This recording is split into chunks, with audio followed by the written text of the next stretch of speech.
Дорогі українці, українки, сьогодні був дуже насичений день. По-перше, провели брифінг для країн-партнерів щодо ситуації на Запорізькій атомній станції. Були представники країн Великої Сімки, Великої Двадцятки, представники міжнародних організацій. Тут, в офісі. Від ГУР, від команди офісу, від наших дипломатів надана наявна інформація. Наш принцип простий. Світ повинен знати про те, що готує окупант. Кожен, хто знає, має діяти.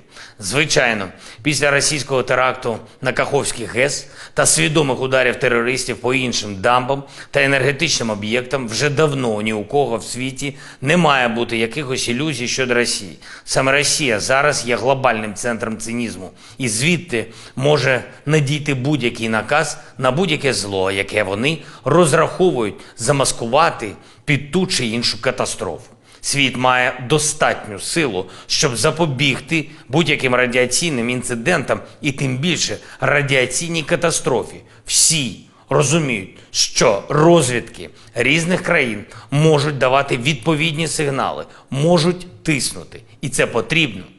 Ми продовжимо інформувати партнерів. Буде надана інформація тим країнам, які удають певну нейтральність навіть зараз. Очевидно, що радіація не питає, хто нейтральний, і може досягти будь-кого в світі. Відповідно, будь-хто в світі зараз може допомогти, і що робити цілком відомо.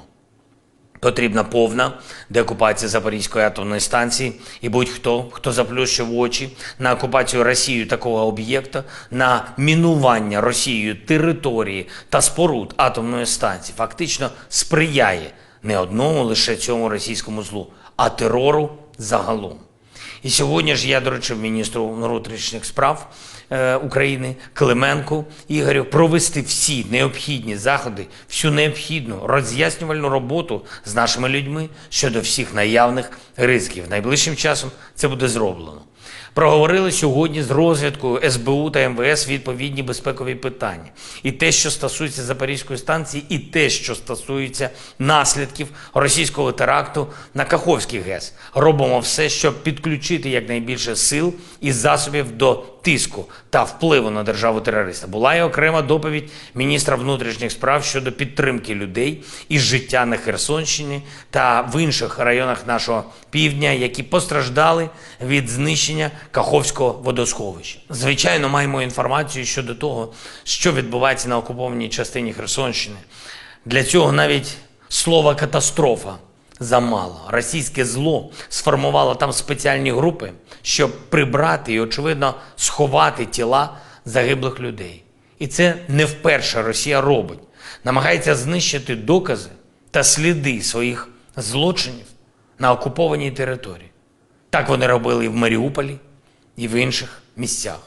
Але це така правда, яку не сховати.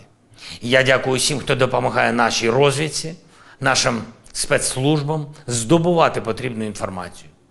Провів нараду щодо духовної незалежності України. Ми продовжуємо відповідну роботу і будуть нові наші кроки. Очевидно, що не може бути справді духовних зв'язків з державою-терористом і тими, хто виправдовує вбивство.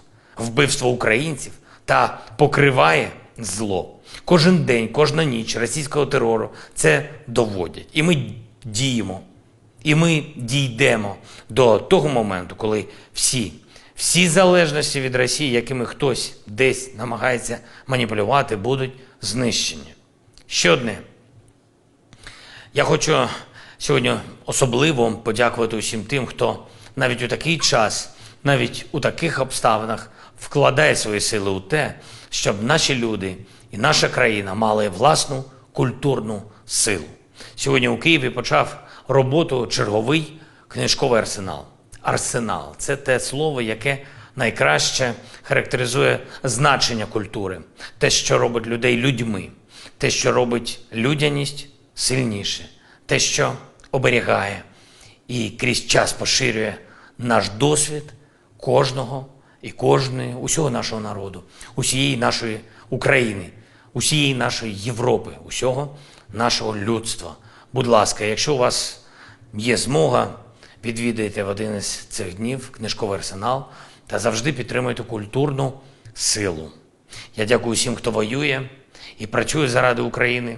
Я дякую всім, хто зараз в боях на півдні, на Сході, на Запоріжжі, на Донеччині, на Луганщині. Дякую. Дякую усім, хто допомагає Україні та захищає життя і людяність разом із нами. Слава Україні!